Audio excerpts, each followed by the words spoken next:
what do you think? Two-part question. What do you think was, and it's just from an artistic standpoint, was the biggest mistake that Drake made, and what do you think was the biggest win that maybe most people wouldn't see it from that perspective? Because most people just say "Not Like Us" was, the knockout blow, but I kind of have a feeling you got a deeper perspective on it. The biggest mistake that Drake made in that whole beef was when he said he rapping like he wanted to get the slaves free. Hmm. That was the biggest mistake. If he wouldn't have said that, Not Like Us wouldn't even exist. How so? Because, and I'm gonna break it down to y'all.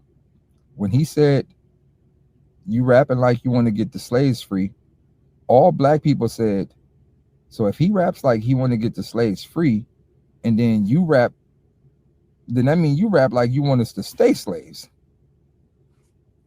Somebody gonna have to tell the truth, and I'm gonna tell it. Continue. That led to Kendrick's whole third verse in Like Us. Nigga doubled down on calling us some slaves. Yeah. He not Damn. like us. He not black. Basically, that's basically that led to that whole song. What's so funny about that part though? I always counter that with, but when he was talking to Adonis, he said, "You're a black man," and he's giving him lessons about life, and I'm like, how do you fare with that if you a competitor and you're like, wait a minute, you questioning my blackness, but you just told my son, who got the curly hair and all that, you just said you're a black man. These are the lessons that a man should carry with him. He That basically would telling buggle his me. son. He basically telling his son, don't ignore your real heritage. Mm. Don't be like him. And I mean, don't get like again.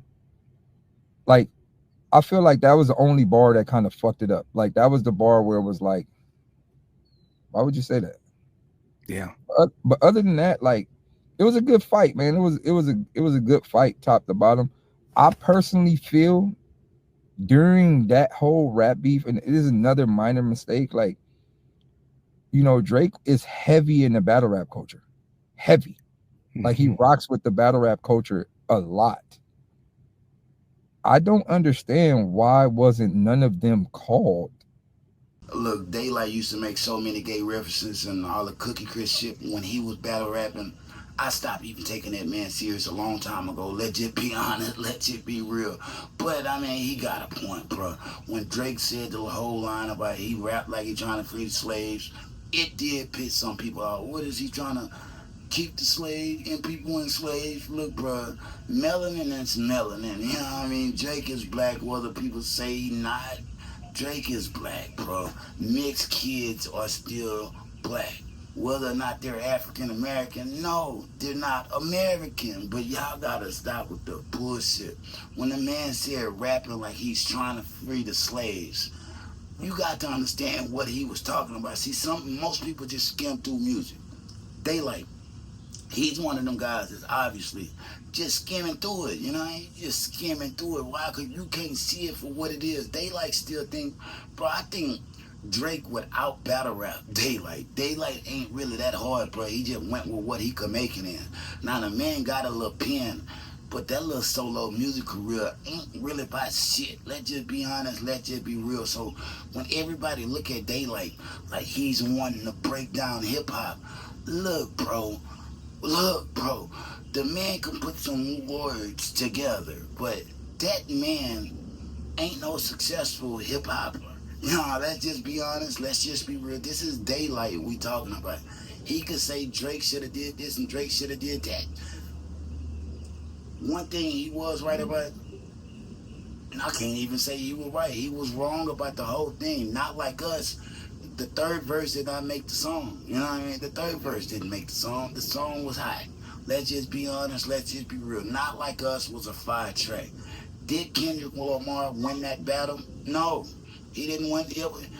He won a war in the battle. You know what I mean? If you want to call it that, but that ain't even that no more. After Some Sexy Songs For You came out, bro, you can't even see Drake as a loser anymore. You can only see Kendrick as a loser because why? He has to keep using the old LA etiquette. You know what I mean? He has to keep trying to make everybody see walk and shit like that to even try to get any type of footing. You know what I mean? Real shit. That's what he gotta do. He gotta keep making it sound like he's dissing. Even when he dropped the Tree album, the Tree features on the Playboy Carter shit, it wasn't talking about nothing, fam. People say he used to switch genres of hip hop. No, he doesn't, bro. He's actually in one lane. Bro, to enjoy Kendrick Lamar, Kenny Duckworth, you gotta go back. You know what I mean? You gotta go back to before all this bullshit started and how he was rapping like he was from the East Coast. You know what I mean? Kendrick Lamar used to rap like he was from the East Coast, bro, but he was in Compton. That's what made him solid, fam. Real shit. That's what made him solid. This old new shit, man, I can't even listen to this new Kenny Duckworth shit. I've been turning this nigga off for months, bro. But I finally did hear him a couple days ago when that Bitch Don't Kill My Vibe came on. Then I remembered him like, yeah, bro was good right there. See, everybody got their errors, bro. Yeah, everybody got their errors. Unfortunately, some people's error might be the beginning of their career. Toward the end of it, most of them ain't shit. Unfortunately, that's what I'm seeing right now. Me personally speaking, with Duckworth, and we just talking about the music. We ain't talking about the man personally, you know what I mean? The nigga is a good nigga. Just used as a little puppet, and it don't look good. I hate the way you walk, the way you talk, the way your hair. I mean, that's like some old Sammy shit. I love the way you look at me. I like the style we spin, baby. I like what you have grown to be. He just switched the words up. I hate the way you look at me. I hate the time we spend, baby. Man, that shit that weak, bro. That was like the weakest shit I ever heard. And when California all got behind that shit, I was like, come on, man. Let's just be honest. Let's just be real. But look here, bro.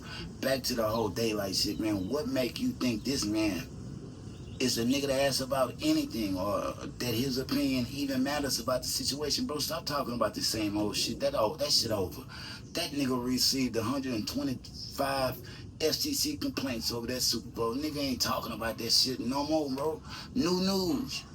What is your boy doing now? You know what I mean? Look, shout out Daylyt, but Mr. Cookie Chris, you know, I ain't took that nigga serious in a minute. That's the moral of the story, nigga. When I heard this nigga talking about it, I just know I had to come on here and tell that nigga to shut the fuck up, Daylyt. You know what I mean? Real shit, shut the fuck up. Nigga, they ran you out the battle arena, battle rapping arena. Nigga, don't see you battle rapping no more. All you was doing was Mr. Funny Man. Say something funny, Daylyt. Cookie Chris, man, get the fuck out of here. I mean, eat his ass like Cookie Chris. No Diddy, man, shut your bitch ass up. Y'all drop it in the comments, man. Scars from the Playground, like, share, subscribe, peace. And that nigga just had a point. It was interesting, but nigga lost me with that bullshit. Don't take everything like it's gems. Real shit, moral of the fucking story. Drop it in the comments, Scars from the Playground, like, share, subscribe, peace. If they throw it, I'ma catch it to play the game like Tetris. I'm one of a kind rap, people tell me I'm a clip. I've been working 24 hours, summertime to winter. I ain't really at the chill, it gotta be about business.